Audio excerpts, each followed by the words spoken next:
July 25th, 1944, Normandy, France.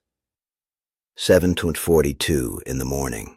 The earth trembled first. Not from artillery, German officers knew that sound intimately by then, but from something else. Something they had not prepared for. General Lieutenant Fritz Bayerlein stood in the ruins of a stone farmhouse 3 kilometers south of St. Lo, his field glasses pressed against tired eyes, watching the horizon dissolve into dust and fire. The air tasted of cordite and summer wheat. Through the haze, shapes emerged, not the cautious, methodical advance of British armor he'd learned to predict, but something fundamentally different. American Sherman tanks, scores of them, rolling forward in waves that seemed to have no end, accompanied by half-tracks, jeeps, and tank destroyers moving with an urgency that defied doctrine. They weren't following the roads, they weren't waiting for infantry, they were simply everywhere. Bayerlein lowered his glasses. His hands, which had held steady through Africa and Russia, trembled slightly. He turned to his aide and spoke words that would be recorded in the division's war diary. "This is not an attack. This is a force of nature." The metallic roar grew louder, closer. The Americans were coming, and they were moving faster than any armored force Bayerlein had ever witnessed in 3 years of mechanized warfare. To understand what the German generals saw that summer morning, and what they would continue to see with mounting horror through the next 10 months, one must first understand what they expected. The Wehrmacht's officer corps entered the war against America with calculations rooted in experience and assumption. They had defeated France in 6 weeks. They had pushed British armor back to the sea. They had driven deep into the Soviet Union, destroying divisions by the dozen. The German military mind, trained in the temples of Prussian efficiency, had measured American industrial might and found it concerning, certainly, but not revolutionary.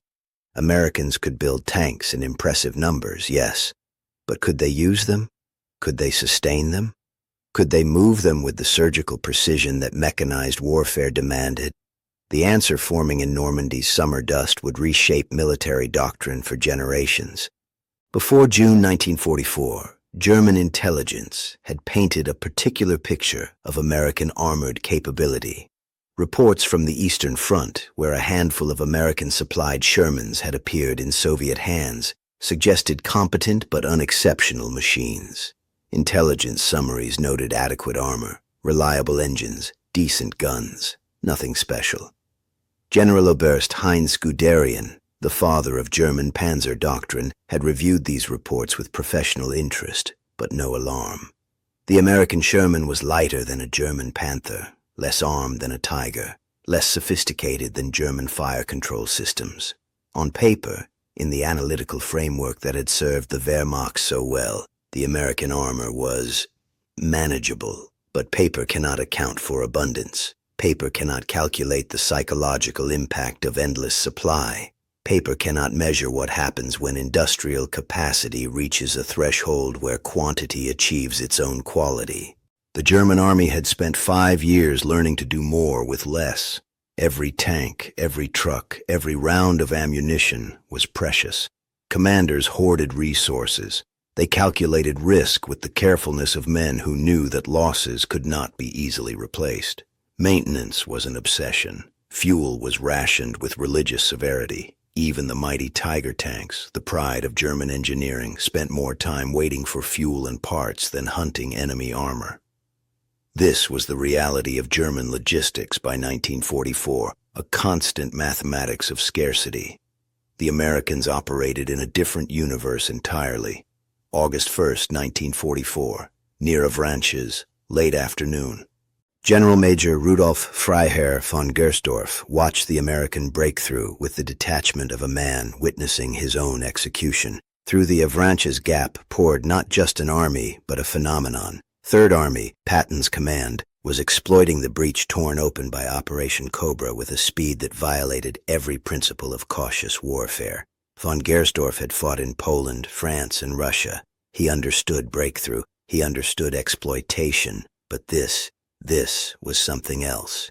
The Americans weren't pausing to consolidate. They weren't stopping to secure flanks. They were racing forward as if logistics were infinite, as if fuel grew on trees, as if replacement vehicles materialized from thin air. And the most terrifying part, the detail that made von Gersdorf's stomach clench, was that they could. A Sherman breaks down. Another appears within hours. A tank destroyer runs out of ammunition. Supply trucks, seemingly endless, arrive with fresh shells. The Germans had crippled entire American units in the hedgerow fighting, destroyed dozens of vehicles. It hadn't mattered. The Americans simply brought more. Von Gersdorf turned to his operations officer. "They fight like they have an infinite budget," he said quietly. "Because they do."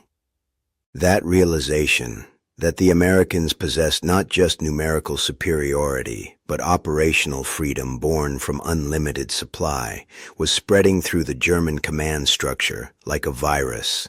In headquarters from Normandy to Berlin, officers were writing reports that struggled to explain what they were witnessing. The language was professional, the tone measured, but beneath the military terminology lay a growing recognition of something unprecedented. General der Panzertruppe Eberbach, commanding Panzer Group West, wrote in his August 7th situation report, "The American armor advances with a disregard for conventional caution that would be suicidal under normal circumstances.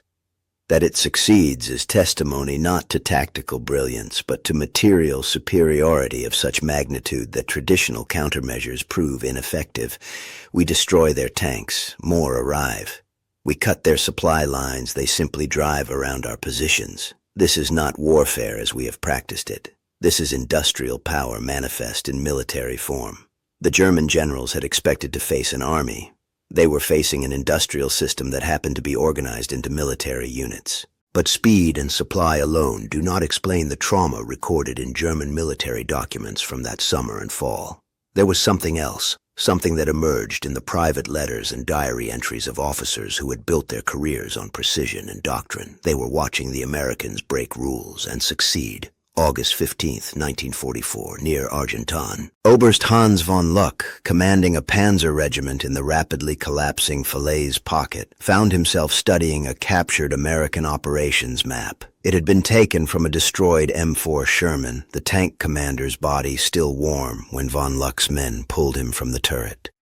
The map showed the unit's route, a wild, sweeping arc that ignored roads, bypassed defended positions, and aimed straight for objectives 40 kilometers beyond the current front line. Supply routes were marked not with the careful, detailed precision of German planning, but with broad arrows suggesting confidence that fuel and ammunition would simply be there. Von Luck had spent his career studying logistics. He had commanded at company, battalion, and regimental level. He understood that armies moved on their stomachs and their fuel tanks. The German army's elaborate supply system, with its carefully calculated tonnage requirements and precisely timed convoy schedules, was a masterpiece of military science. It was also increasingly fictional. By August 1944, German units were lucky to receive half their required supplies. The Americans, apparently, didn't bother with such calculations. They just brought everything. That evening, von Luck wrote in his journal, a document that would be preserved and later published. "The American tanker we buried today had chocolate in his pocket. 3 bars, not special rations, not hoarded treasure, just chocolate like it was nothing. His crew had fresh white bread. Their tank had been running for 2 days straight. Our intelligence says their Shermans can go longer between maintenance than our Panthers. They had spare parts stowed in every available space. One of my men found a box of engine filters, 16 filters, for 1 tank. We have been making do with cleaned and reused filters for months. They simply throw them away and install new ones." The chocolate became, in von Luck's mind, symbolic of something larger. It represented an economy so vast, so productive, that its soldiers could carry luxury items into combat as casually as ammunition. It represented a nation that had not known hunger, had not known bombing, had not known the gradual erosion of civilian normalcy that Germans had endured since 1941. The Americans weren't fighting for survival. They were fighting with abundance, and that abundance showed in every aspect of their military operations. September 2nd, 1944, near Sedan, France. The speed of the American advance was creating its own mythology among German defenders. Third Army had covered over 400 miles in less than 30 days, from Normandy to the German frontier. 400 miles. General Feldmarschall Walter Model, tasked with defending the German border, studied the maps with growing disbelief. His staff had calculated the maximum sustainable advance rate for armored units based on German operational experience. 15 to 20 kilometers per day, accounting for fuel consumption, maintenance requirements, enemy resistance, and the need to keep supply lines secure. The Americans were averaging nearly twice that, sometimes 3 times in open terrain. Model was a realist. He had saved Army Group Center from complete destruction in Byelorussia through ruthless pragmatism and tactical genius. He understood how to make a defensive stand with inferior forces, but he also understood that defense required some predictability in enemy behavior. The Americans were providing none. They bypassed strong points that German doctrine insisted must be taken. They kept moving even when their flanks were exposed. They operated as if the next supply convoy was always just a few hours behind them, because it was. They drive like they have a gas station every 10 kilometers, Model told his operations chief, and somehow they do. The operational tempo was breaking something in the German defensive mindset. Commanders trained to fight methodical battles found themselves constantly reacting, always behind, perpetually surprised by how far the Americans had advanced since the last report. Communications would order a unit to establish positions blocking a road junction, only to discover that American armor had already passed through, ignoring the road entirely, following compass bearings across farmland and forest. General Lieutenant Hans Speidel, Chief of Staff to Rommel and later to Model, would write in his post-war memoirs, "We had experience with American industrial capacity. We had studied their vehicle production numbers, their steel output, their oil reserves. What we had not grasped, what we could not grasp until we experienced it, was how that industrial supremacy translated into operational freedom. A German tank commander thinks constantly about fuel. He calculates every kilometer. He hoards every liter. An American tank commander, from what we could observe, simply drove until his tank was empty, knowing that fuel trucks would find him. This psychological difference, this freedom from the tyranny of logistics, manifested as speed, as aggression, as a willingness to take risks that we, with our carefully managed supply chains, could never afford." The contrast between German expectation and American reality was perhaps nowhere more visible than in the maintenance and replacement cycle. German armored doctrine emphasized technical excellence. Their tanks, Tigers, Panthers, even the newer Mark IVs, were marvels of engineering.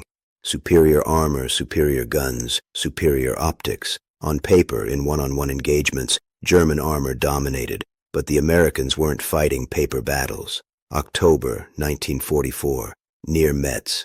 Oberst Friedrich von Schell, an engineer by training, received permission to examine a captured American tank park behind the front lines, a collection yard where damaged Shermans were gathered for repair or salvage. What he saw there disturbed him more than any tactical defeat. The Americans had established a system of such breathtaking efficiency that it redefined what was possible in armored warfare. Damaged tanks arrived continuously, brought back by dedicated recovery vehicles, another luxury the Germans could barely afford. Teams of mechanics swarmed each vehicle, diagnosing problems with speed born from endless practice and standardized components. A damaged transmission. The entire engine compartment could be swapped out in hours using a replacement power pack delivered from the rear. Track damage. New tracks were stacked like cordwood, available in abundance. The Americans weren't carefully repairing each component like German workshops did by necessity. They were simply replacing entire systems, getting tanks back into action in days rather than weeks. Von Schell walked through the yard in silence, his trained eye taking in details that told a larger story. Spare parts were not carefully rationed. They were piled in open-air dumps, protected only by tarps. Engines sat on pallets, ready for installation. Fresh paint was being applied to repaired vehicles, not for camouflage, but for unit identification. The Americans cared about aesthetics even in a forward maintenance area. It spoke to a surplus of time and material that seemed almost insulting. But what truly struck von Schell was the waste. Perfectly serviceable parts were being discarded simply because newer versions had arrived. He watched a crew remove an engine that probably had hundreds of hours of life remaining, replacing it with a fresh one because it was easier than diagnosis and repair. The old engine was pushed aside, destined for scrap or distant overhaul. The Germans were fighting with tanks that had been rebuilt 3, 4, sometimes 5 times. The Americans were fighting with vehicles they treated as semi-disposable. His report to headquarters captured his recognition of industrial realities. We are witnessing not merely quantitative superiority, but a fundamental difference in operational philosophy. The American Army has sufficient material abundance that it prioritizes speed over preservation. They would rather replace than repair, rather waste than wait. For us, every tank is precious because every tank is irreplaceable. For them, every tank is a tool because another tool is already in production. This is not a disadvantage we can overcome through superior tactics or training. This is systemic supremacy. December 1944, Bastogne, Belgium. The Ardennes offensive, Hitler's desperate gamble to split the Allied armies, initially seemed to validate traditional German armored excellence. In the opening days, panzer divisions achieved surprise, captured ground, and inflicted heavy casualties. For a brief moment, some German commanders allowed themselves hope that perhaps American logistical abundance could be disrupted, that perhaps their supply lines could be cut. General Lieutenant Heinrich Freiherr von Lüttwitz commanded the forces besieging Bastogne, where the American 101st Airborne and attached armored units were surrounded. On paper, the situation was perfect. An isolated American force, cut off from supply, facing a German armored corps. This was the scenario German doctrine was designed to exploit. Surrounded forces historically surrendered or were destroyed. Von Lüttwitz prepared his ultimatum with confidence. The American response was one word: nuts. What happened next demonstrated something the Germans had not fully appreciated about American operational culture. The surrounded defenders at Bastogne didn't conserve ammunition. They didn't carefully ration supplies. They fought as if resupply was certain, because it was. American transport aircraft, braving winter weather and German anti-aircraft fire, delivered tons of supplies to the besieged garrison. When ground contact was re-established by Patton's Third Army, which had wheeled 90 degrees and covered 100 miles in 3 days, an operational maneuver of stunning complexity, the relief forces brought not just enough supplies to sustain operations, but surplus. Von Lüttwitz's situation reports from late December carried a tone of exhausted recognition. His own units were running on fumes, literally. Panzers were abandoned because fuel tankers couldn't reach them. Infantry divisions were walking because trucks had no gasoline. The elaborate German plan had counted on capturing American fuel dumps to sustain their advance. They had captured some, but not enough, and the Americans had simply brought more forward. Meanwhile, the relieved Americans at Bastogne were not merely surviving, they were counterattacking with fresh armor and full magazines.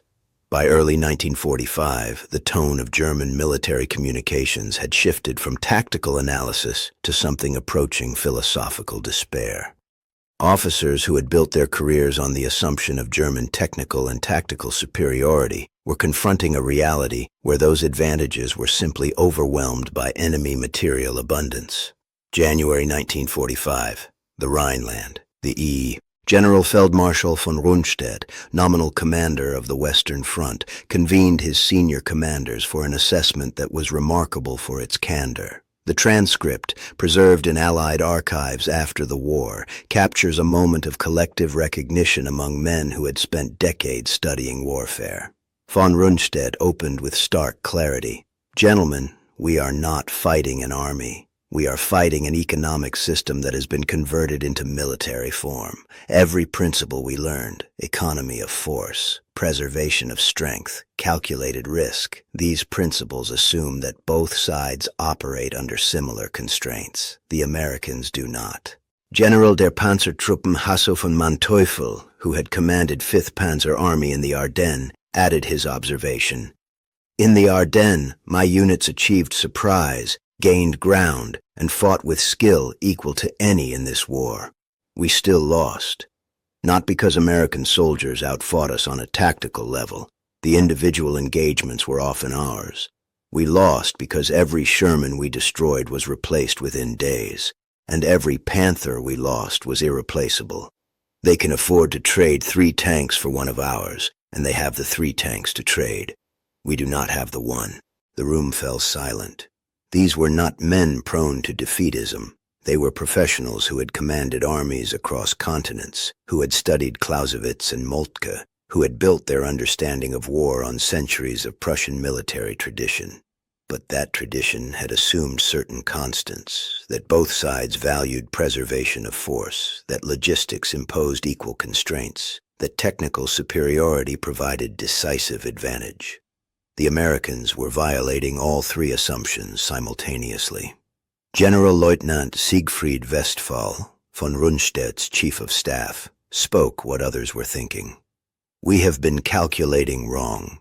We count their tank losses and think we are winning, but they are not fighting to preserve their tanks. They are fighting to achieve objectives, and if achieving objectives costs tanks, they simply spend tanks. We cannot adopt this method because we do not have tanks to spend.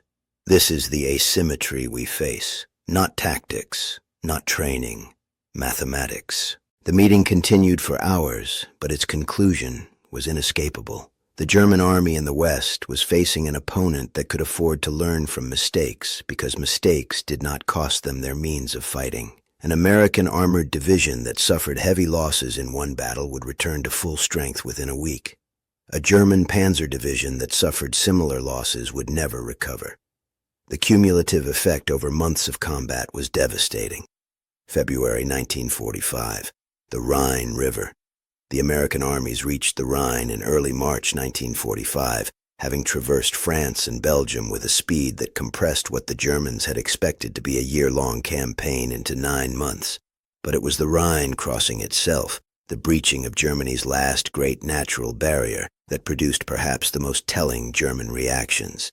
General Feldmarschall Kesselring, transferred from Italy to command the Western Front in von Rundstedt's place, watched the American preparation for the crossing with professional interest and personal dread. The Rhine was not just a river, it was a psychological barrier, a natural fortress line that should have taken months to prepare to assault, months more to actually breach. German defensive doctrine for the Rhine had been refined over decades. The river was wide, fast-flowing, and backed by prepared positions. The Americans crossed it in a day, not through tactical brilliance alone, though the operation was competently executed, but through the simple application of overwhelming material superiority. Kesselring's intelligence staff counted the boats, the bridging equipment, the supporting artillery, the air support. The numbers were staggering. The Americans had brought enough boats to lose half of them and still succeed. They had enough bridging equipment to build multiple spans simultaneously. They had enough artillery ammunition to fire more shells in the preliminary bombardment than many German armies possessed in total. Oberst Gunther Reichhelm, Kesselring's operations officer, recorded the crossing in the war diary with language that had abandoned pretense.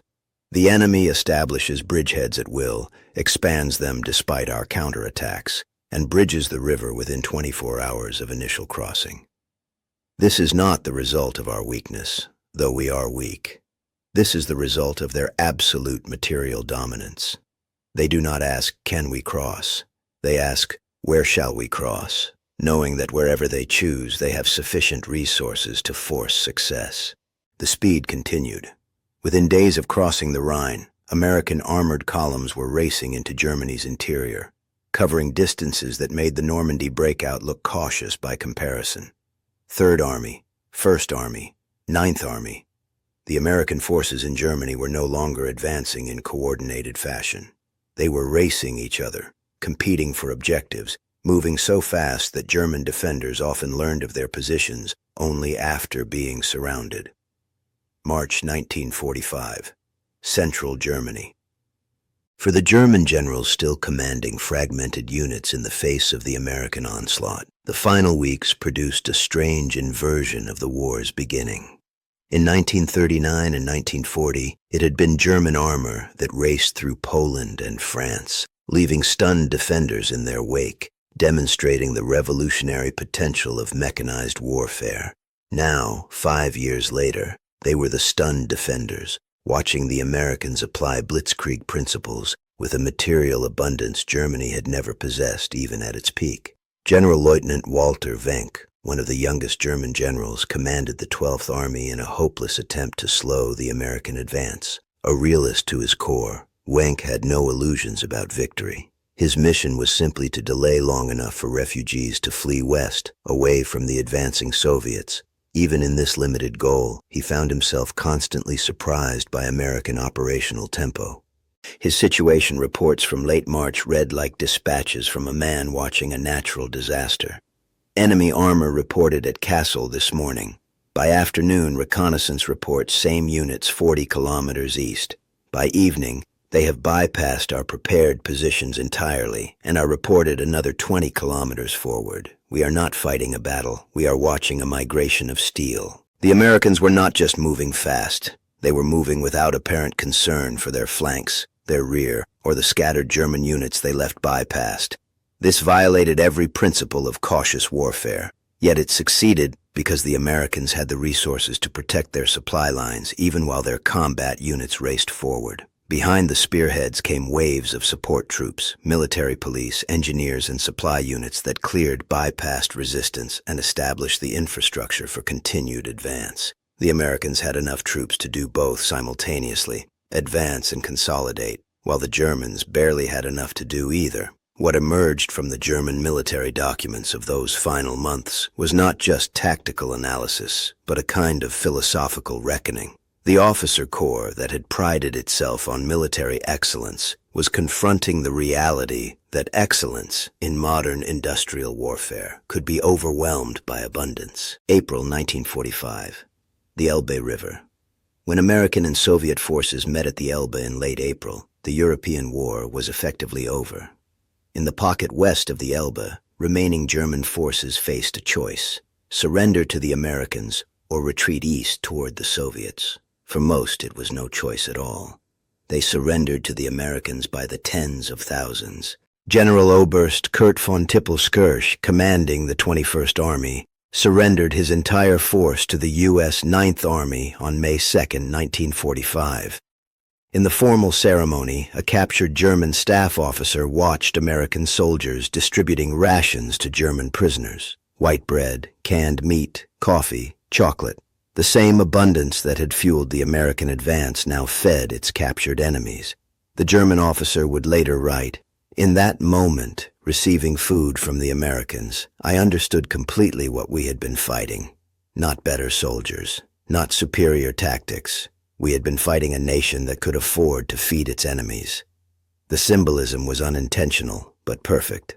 The Americans possessed such surplus that even basic humanity, feeding prisoners, demonstrated their material dominance. In the immediate aftermath of Germany's surrender, in the prisoner camps and the interrogation rooms where German officers were debriefed by Allied intelligence, a consistent narrative emerged. When asked to explain Germany's defeat, the generals cited many factors: fighting on multiple fronts, Hitler's strategic interference, the brutal attrition of the Eastern Front. But when specifically asked about the American armored advance, about the speed, the relentlessness, the operational tempo that had carried U.S. forces from Normandy to the Elbe in less than a year, their answers carried a remarkable consistency. General der Panzertruppen Hermann Balck, considered one of Germany's most skilled armor commanders, stated in his interrogation, "The Americans fought with the handbrake off. They were free to make mistakes because mistakes did not cripple them. We could not afford that freedom. Every operational decision for us was existential. For them, it was merely tactical." General Lieutenant Fritz Bayerlein, whose observation opened this account, elaborated in his post-war writings, We expected to face an American army. We found ourselves facing American industry, American agriculture, American oil fields, American steel mills, all of it organized into divisions and corps, all of it moving with a speed that our supply system could never have supported. The Sherman was not a better tank than our Panthers, but there were always more Shermans. Always. That was the difference. Not quality, not tactics, not courage. Quantity so vast it became its own quality. The chocolate that Hans von Luck had found in that dead American tanker's pocket became, in his memoirs, a recurring symbol. He would write years later, that chocolate represented everything. Not just abundance, but the casual nature of that abundance. The Americans brought luxury items to war because they could, because their economy was so vast that even their soldiers at the front lived better than our civilians at home. We were fighting to preserve what remained of Germany. They were fighting while eating chocolate. This is not to diminish their courage. American soldiers fought bravely, but they fought with a confidence born from knowing that their nation's resources were essentially unlimited. We fought with the desperation of men who knew every bullet, every shell, every drop of fuel might be the last. The American armored advance of 1944-1945 redefined military possibility. Patton's Third Army alone covered over 1,600 miles in 9 months of combat operations, distance equivalent to driving from New York to Denver. First Army, Ninth Army, Seventh Army. Each American force demonstrated operational tempos that exceeded anything previously seen in military history. They did this not through tactical revolution, but through logistical supremacy. The German generals, trained in a tradition that valued elegance of maneuver and economy of force, found themselves defeated by something they had studied but not truly understood: industrial war. They had calculated American production numbers before the war began.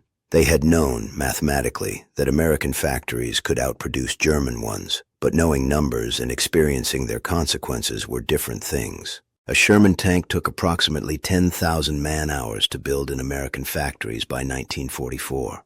German workers needed 55,000 man-hours to build a Panther. The Americans built over 50,000 Shermans during the war. Germany built 6,000 Panthers. These were not mere statistics. They were the foundation of operational freedom. An American commander could order an attack knowing that losses could be replaced. A German commander had to preserve his force because replacement was fantasy. This was the asymmetry that no amount of tactical skill could overcome. The Germans could win individual battles, and often did, but they could not win the campaign because each battle, win or lose, depleted their strength while the Americans simply regenerated. It was attrition warfare, but with only one side actually attriting. May 8, 1945, Flensburg, Germany. General Feldmarschall Wilhelm Keitel signed the instrument of surrender in Berlin, but across Germany, smaller surrenders were happening in thousands of locations.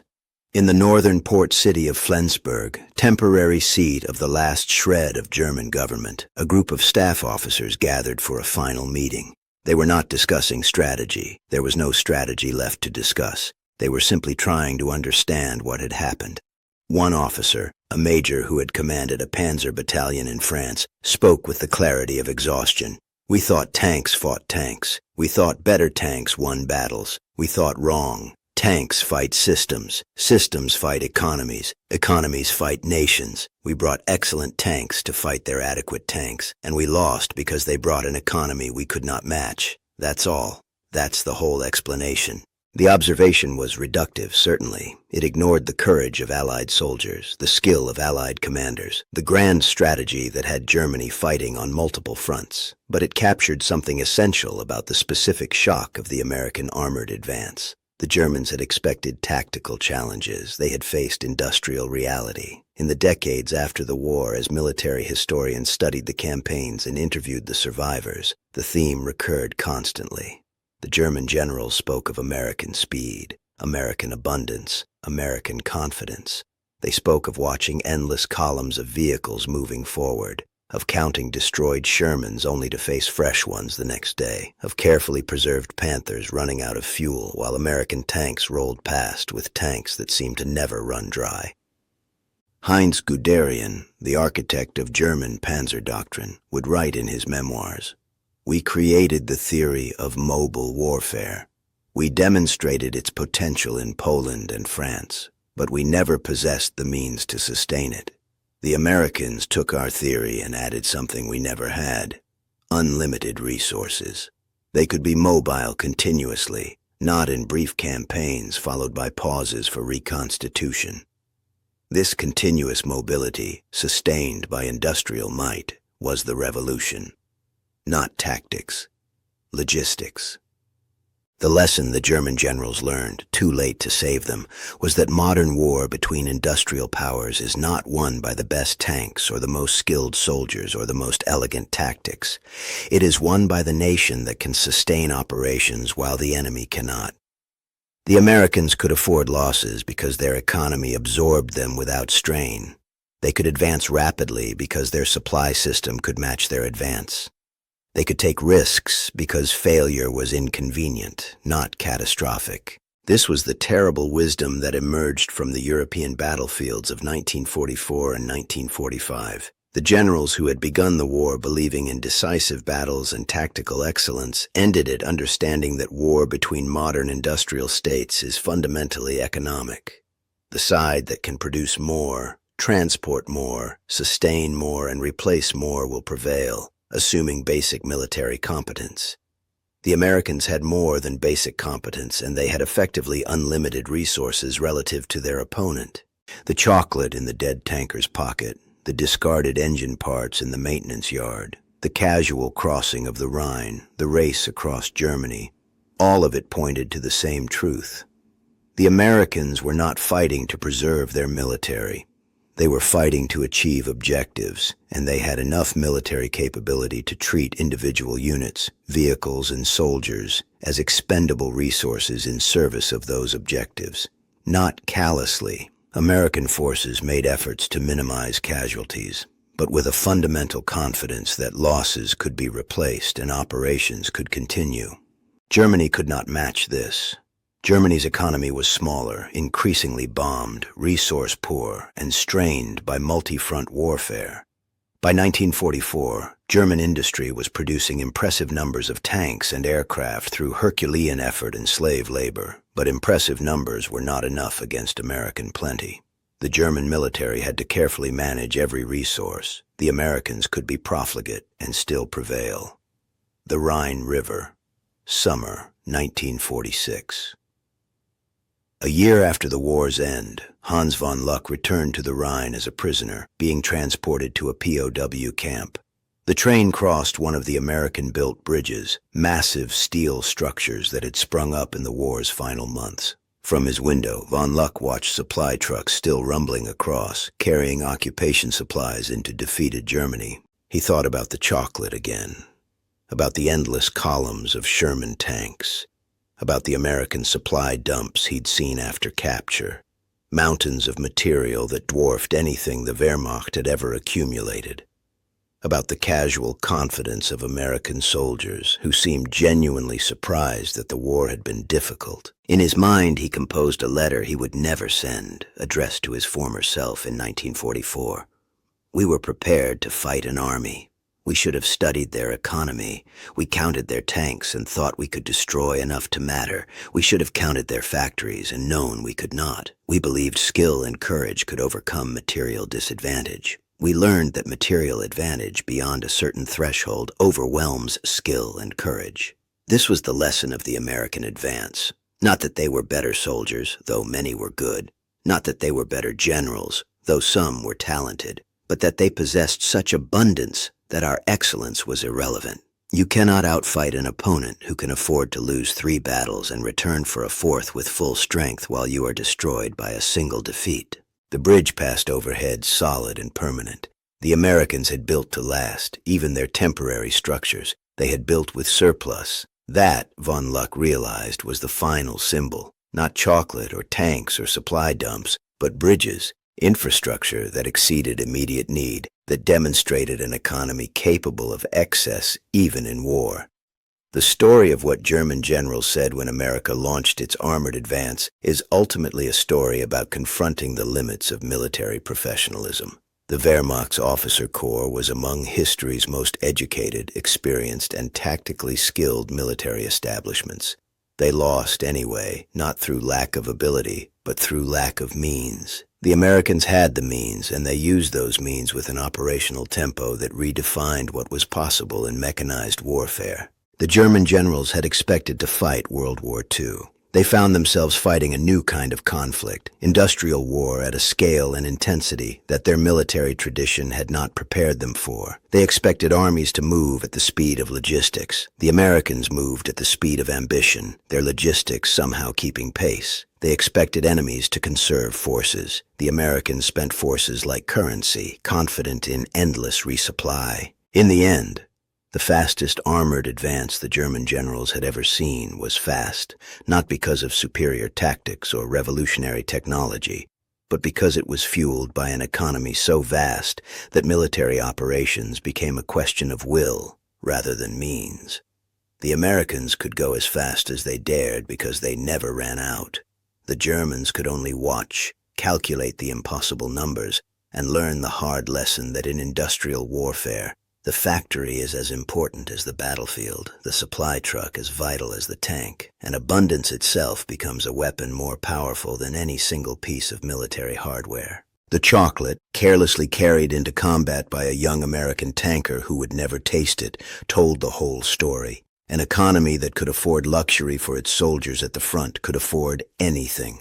The Germans had matched American courage, often exceeded American tactics, and built superior individual weapons. None of it mattered against a nation that fought with its surplus. That was what the German generals said in their reports and memoirs and late-night conversations, that they had been defeated not by soldiers, but by steel mills, not by generals, but by assembly lines, not by tactics, but by an industrial capacity so vast it could be poured into military form and sent racing across Europe at speeds no army had achieved before. They had witnessed the future of warfare, and they had lost to it. The American armored advance of 1944-1945 was many things: a military campaign, a logistical achievement, a demonstration of operational art. But for the German generals who witnessed it, it was primarily a revelation that modern war is fought not just by armies but by entire nations, and that the nation with greater resources, skillfully employed, will prevail even against superior tactical tradition. They had expected a battle. They had received an economic demonstration. The lesson, written in dust and diesel smoke across 1,000 kilometers of European battlefields, was complete.